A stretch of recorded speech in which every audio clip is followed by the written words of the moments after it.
مگر جن حملوں میں عوام الناس بازار عوامی مقامات نشانہ بنتے ہیں، کیا مسلمان عوام کو مارنا یہ جہاد ہے؟ یقیناً پاکستان کے اندر ایسا جتنا پروپیگنڈا ہو رہا ہے کہ عوامی مقامات پر حملوں میں طالبان ملوث ہیں، مجاہدین ملوث ہیں، اس کا تعلق عوام کی ذہنی تبدیلی کے ساتھ ہے۔ حکمران یہ چاہتے ہیں کہ خود ان کی کارروائیاں جو وہ خود کرتے ہیں، مثال کے طور پہ لاہور کے اندر یا پشاور کے اندر یا مختلف مقامات کے پر جو ہے ان لوگوں نے کارروائیاں کی، ٹھیک ہے، یہ کارروائیاں کرتے ہیں، اور ان کارروائیوں میں جب عوام مرتی ہے، ٹھیک ہے، تو ان عوامی ہلاکتوں کو یہ مجاہدین کے کھاتے میں ڈالتے ہیں۔ آپ دیکھیں ہمارے ٹارگٹ اہداف واضح ہیں، جیسا کہ آپ دیکھتے ہیں کہ جی ایچ کے اوپر حملہ ہوا، مہران بیس کے اوپر حملہ ہوا، اسی طرح پریڈ لین پر حملہ ہوا، فوجی اداروں پر ہوا، افواج پر ہوا، یا ہم نے اگر ہماری جیسے شہباز بھٹی وزیر تھا، بے نظیر تھی، یہ سب کیونکہ کفار کے اعلی کار ہیں، تو ہمارے اہداف واضح ہیں، سیکورٹی ادارے ہیں، وہ حکمران ہیں جو امریکہ کے نمک خوار ہیں، جو امریکہ کے ساتھ ہیں، تو ہماری جنگ میں عوام کو قطعاً نشانہ نہیں بنایا جاتا، نہ ہم اس کے حق میں ہیں، ہم اس کی پرزور مذمت کرتے ہیں عوام کو نشانہ بنانے کی۔ عوام کے خلاف کوئی بھی کارروائی میں مجاہدین ملوث نہیں، جہاں جہاں مجاہدین نے کارروائیاں کی ہیں، طالبان نے کارروائیاں کی ہیں، ان کارروائیوں کو طالبان نے علل اعلان قبول کیا ہے کہ یہ کارروائیاں ہماری ہیں۔ کبھی کبھار ایسا بھی ہوتا ہے کہ طالبان تردید کر رہے ہوتے ہیں اور میڈیا یہ کہہ رہا ہوتا ہے کہ نہیں طالبان اس کی تائید کر رہے ہیں، طالبان اس کو قبول کر رہے ہیں۔ مقصد یہ ہے ایسے میڈیا کا، ایسے پروپیگنڈے کا، کہ طالبان کو عوام الناس کی نظر میں غیر مطلوب بنا دیا جائے، غیر محبوب کر دیا جائے، تاکہ لوگ یہ کہیں کہ یہ تو ہمیں مارنے پر آ گئے۔ ہمارے اہداف واضح ہیں، ہم کوئی عوامی مقامات کو نشانہ نہیں بناتے، البتہ جب کہیں سیکورٹی اداروں کو نشانہ بناتے ہیں اور اس میں دو چار عوامی لوگ ہوتے ہیں، نشانہ بنتے ہیں، تو فقہا اس پر کیا کہتے ہیں، شریعت اس پر کیا کہتی ہے؟ تو بات بالکل واضح ہے، ظاہر ہے کہ شریعت کی روشنی میں ایسے حملے جو دشمنوں پر ہوں، لیکن دشمنوں کے ان حملوں کی زد میں کچھ بے گناہ بھی آ جائیں، تو مبسوط سرخسی میں امام سرخسی رحمہ اللہ نے اور امام محمد رحمہ اللہ نے اور تمام فقہاء نے، شوافی نے، حنابلہ نے، مالکیہ نے، تمام نے اس پر وضاحت کے ساتھ لکھا ہے، اس کے اوپر وضاحت کے ساتھ لکھا ہے کہ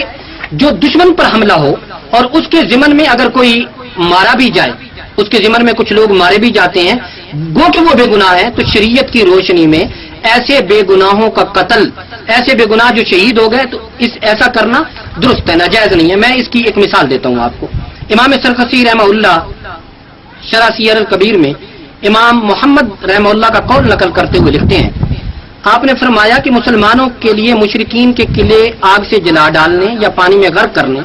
ان کے خلاف مجنیق استعمال کرنے، مشرکین کا پانی کاٹ دینے، اسے ناقابل استعمال بنانے کے لیے اس میں خون، انسانی فضلات یا اس میں زہر ڈالنے میں کوئی حرج نہیں، کیونکہ ہمیں ان پر قابو پانے، ان کی قوت شوکت توڑنے کا حکم دیا گیا ہے۔ ہم جن تدبیروں کا تذکرہ جہاں کیا، ان کا مقصد بھی یہی ہے کہ یعنی دشمن کی قوت اور شوکت توڑنا، ان کی تدابیر کو اختیار کرنا، احکامات الہیہ کو بجا لانا ہے، ان کی خلاف ورزی کرنا نہیں۔ تو جیسا قرآن مجید میں سورۃ توبہ میں اللہ تعالیٰ فرماتے ہیں، ایسا کبھی نہیں ہوگا کہ وہ کسی دشمن سے انتقام لے اور اس کے بدلے ان کے حق میں نیک عمل نہ لکھا جائے۔ مسلمان بچوں یا بوڑھوں، عورتوں یا مردوں کا بطور قیدی یا مستامن دشمنوں کے درمیان پایا جانا۔ مسئلہ آپ سنیں، اس میں آگے لکھتے ہیں کہ مسلمان بچوں، بوڑھوں، عورتوں یا مردوں کا بطور قیدی مستامن دشمنوں کے درمیان پایا جانا بھی درجہ بالا تدبیر اختیار کرنے میں مانے نہیں نہ ہوگا، چاہے ان کی موجودگی ہمارے علم میں کیوں نہ ہو، علم میں ہو یا نہ ہو،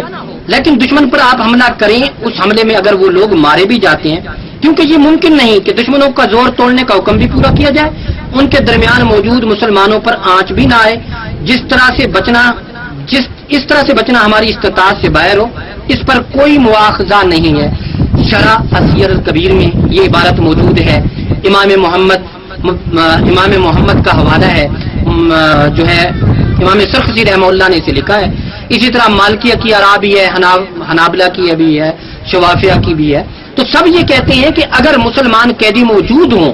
اور مسلمان تاجر موجود ہوں یا بے گناہ مسلمان موجود ہوں، علم میں ہو یا نہ ہو، اگر ایسی صورت میں کہ آپ دشمن پر حملہ آور ہوں اور کچھ نقصان مسلمانوں کا ہو، تو شرعاً اس پر کوئی مواخذہ نہیں ہے۔